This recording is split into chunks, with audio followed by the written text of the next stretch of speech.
Just go. Right. Play the clip.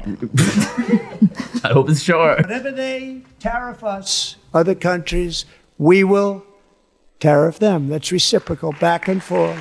Whatever they tax us, we will tax them. If they do non-monetary tariffs to keep us out of their market, then we will do non-monetary barriers to keep them out of our market. There's a lot of that, too. They don't even allow us in their market. We will take in trillions and trillions of dollars and create jobs like we have never seen before. I did it with China and I did it with others, and the Biden administration couldn't do anything about it because there was so much money they couldn't do anything about it. We have been ripped off for decades by nearly every country on earth, and we will not let that happen any longer.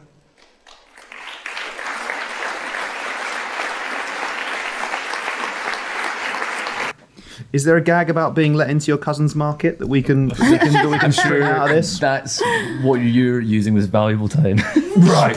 Talking about. All right, so I thought that was interesting because Trump on tariffs, Trump was saying that he will benefit the American people. He'll take in trillions and trillions of dollars from import duties. Now, of course, we know that the American people do not benefit from import duties, right? It's to discourage you from purchasing foreign goods. Okay. And typically, a foreigner, let's go base level here, will... Johnny Foreigner. Johnny Foreigner. The band. If someone like a washing machine maker was buying in from Johnny Foreigner, washing machine distributor is not going to pay that tax themselves, right? They pass correct. that on to the consumer. Yes. So it doesn't save the American people money. It costs them a bit more. I mean, it can be very beneficial if you're thinking about, containment, not containment, excuse me, if you're thinking about some kind of FDR type policy. But look, I then pulled this out of CNN. They were, a couple of years ago, they were talking about the last tariffs that were introduced. And, well, funny enough, it was actually about washing machines. Fits in nicely with my example there, fellas, doesn't it? Did CNN refer to Johnny Foreigner in their news copy? No, they said much worse, honestly. Did they? Yeah, honestly. That was Fox News. They said Johnny Foreigner. They were using 20 style national caricatures. So the last time that duties were introduced, so along 2022, the median price of washing machines in the US rose by about $86, or nearly 12%. That was when Trump imposed tariffs on Johnny Foreigner-made ones, according to a study from 2019. Those duties, of course, expired in 2023. It also bled over onto tumble dryers, even though tumble dryers were exempt from these taxes. Wow. Because, Johnny Foreigner, he's coming over here charging extra for its goods. Well, I guess if you're going to put like a 12% increase on the price of your washing machine, you might as well put a 12% increase on your dryer if people are going to be in the shop buying one or the other, right? I guess they're probably bought in tandem, aren't they? Get one and the other. Sometimes you get one that's two. I don't trust them. No, nor do I. They never do a good job. And you can't ever made by sell Johnny like Foreigner. Yeah. Okay, should we do another clip? Roll the clip. And once again, I look at the Democrats in front of me, and I realize there is absolutely nothing I can say to make them happy or to make them stand or smile or applaud. Nothing I can do. I could find a cure to the most devastating disease, a disease that would wipe out entire nations, or announce the answers to the greatest economy in history, or the stoppage of crime to the lowest levels ever recorded. And these people sitting right here will not clap, will not stand, and certainly will not cheer for these astronomical achievements. They won't do it, no matter what. Musk steals. That's what those signs read. Musk steals. Yes. Musk does steal, apparently. Musk steals a living. Oh. Very good. Hello. Very droll. Lying about how much Doge is saving the American taxpayer. The New York Times revealed. Does anyone else want to talk, or am I just doing this as a it's fine. monologue? I was just thinking that it's such a weird turn of phrase, like Musk steals. Like Musk is a criminal, or Musk... do you know what I mean? Like Musk steals sounds a bit like Musk steals. Yes. Someone learning English. Do you know, it's kind of... Johnny Foreigner again, was it? Johnny Foreigner. Classic Ed Campbell xenophobia there. Yeah. No, there is something about it just feels quite childish. Like even there, Vance and they look like they're on booster seats. They look like children in the back of a car. Then you've got elected some of the most powerful politicians in the world, and they're holding up little placards, being like, "Your mate is a thief." Like, get a grip, guys. This is just silly. It reminds me of my guy, Kenny Farquharson in the Times yesterday. He was actually writing about... is he your guy? I don't know. I love him. It's the first time you've ever mentioned him to me. Really? Yeah. Oh, no, he's my guy. Oh, right. Duncan Robinson, Kenny Farquharson are my guys. Yeah. Everyone knows that. Do you just discover someone new and then say that? Always has been my day one. I've always been a Kenny guy. Everyone knows that.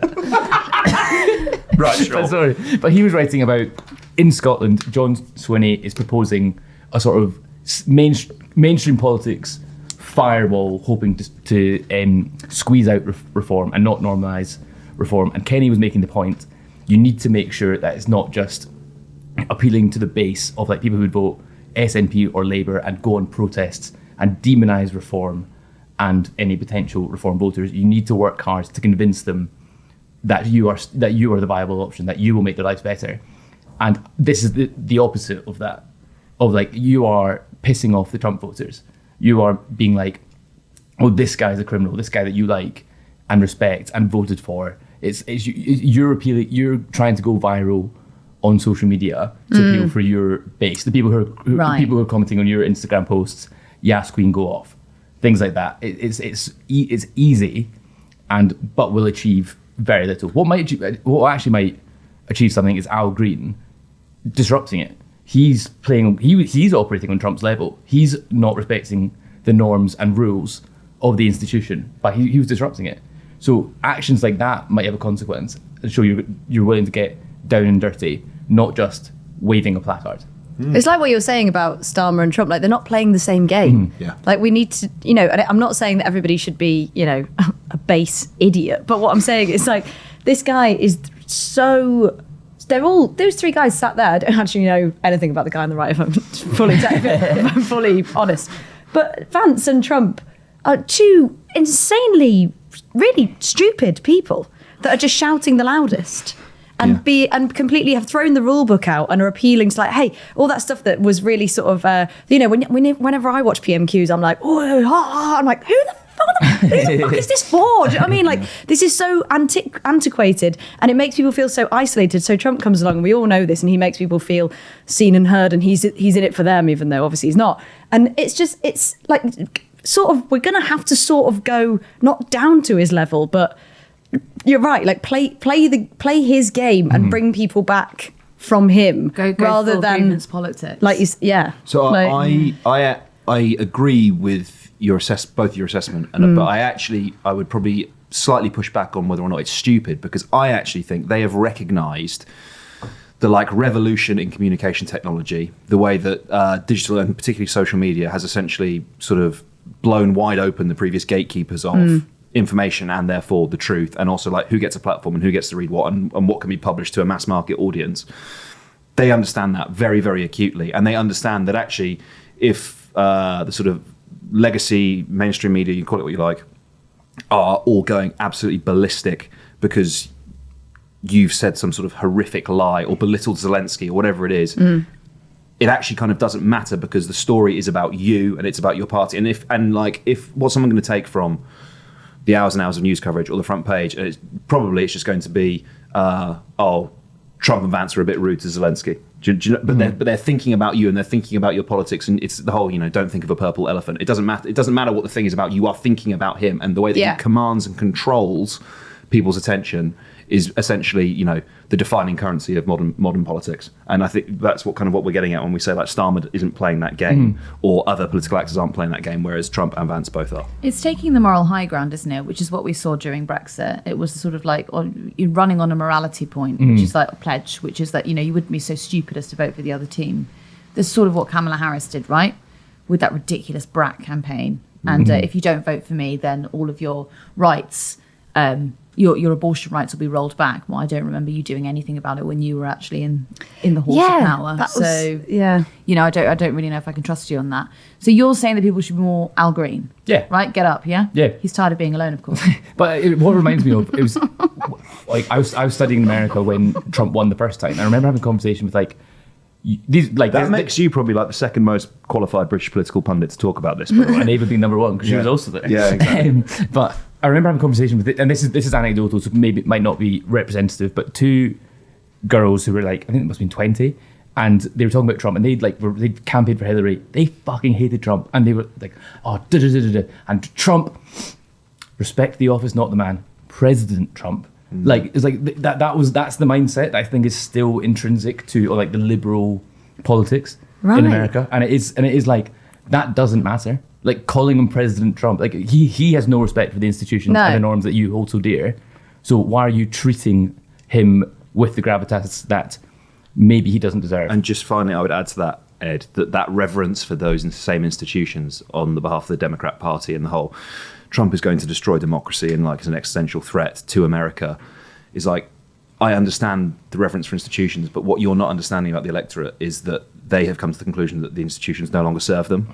And because you failed to reform them and because you failed to enact economic policies that either brought down the cost of living or, you know, take your pick across this whole range of subjects, you are now in the position where they've gone, do you know what, I've had enough of this. We're just going to blow the whole thing to fucking pieces. Elon Musk, chainsaw, Doge, will blow it apart. You had your chance, you didn't fix it. And so now you have the worst of both worlds and you just have to sit and watch. And the eggs are still expensive. Yeah, going to get more expensive. Should we leave them with the clip of Al Green there being escorted out? You want to play out on a clip? Yeah, I like that. Yeah, we'll play it on a clip, hard out. Okay, just before we go. What about you? Okay. Alex, what do you want to plug? Got some tour dates left? Oh, I've got some tour dates left. Please come. There's tickets. Only 2 left in each venue. Don't check with your friends. Where are you doing I've got 3 left: Manchester, Cambridge, and London. London Leicester Square is on the 28th of March.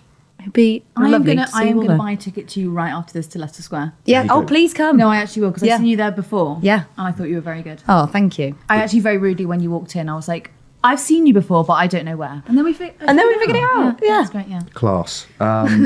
It's been a pleasure to have you here, Alex.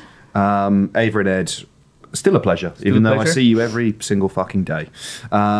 Should we roll out on a clip? Yeah. Yeah? Watch out for how camp Trump is during this. Roll the clip. We won the popular vote by big numbers and won counties in our country.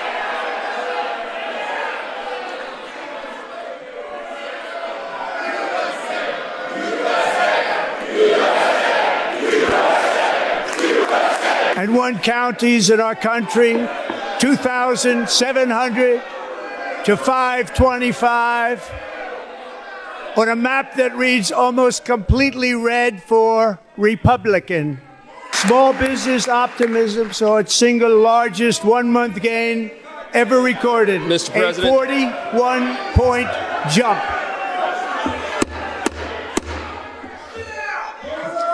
Members are directed to uphold and maintain decorum in the House and to cease any further disruptions. That's your warning.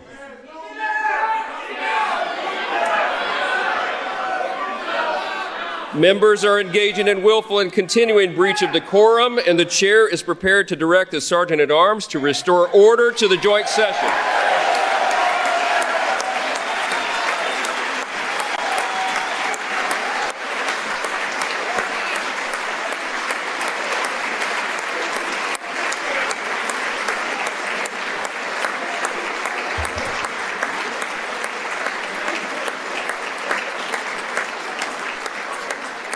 Mr. Green, take your seat.